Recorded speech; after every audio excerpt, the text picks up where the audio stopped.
আমি এখন নিমতপুর বাজার থেকে কাটাখালীর দিকে রওনা দিতেছি।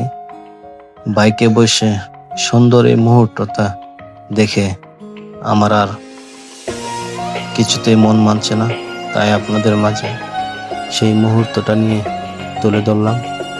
আপনারা দেখেন, অন্য অন্য ভিডিওগুলো আপনাদের মাঝে আমি দিই, তাই এই ভিডিওটা দেওয়ার জন্য খুবই ইচ্ছা হলো।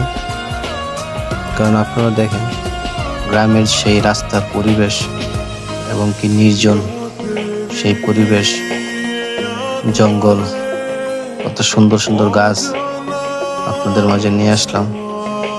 আপনারা দেখে যদি ভালো লাগে তাহলে আমারও ভালো লাগবে।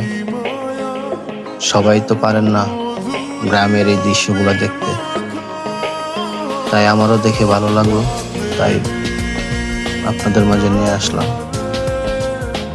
আমার কাটাখালী যাওয়ার উদ্দেশ্য হলো সেখানে আমার একটা ডোরের কাজ করা লাগবে, দরজার কাজ।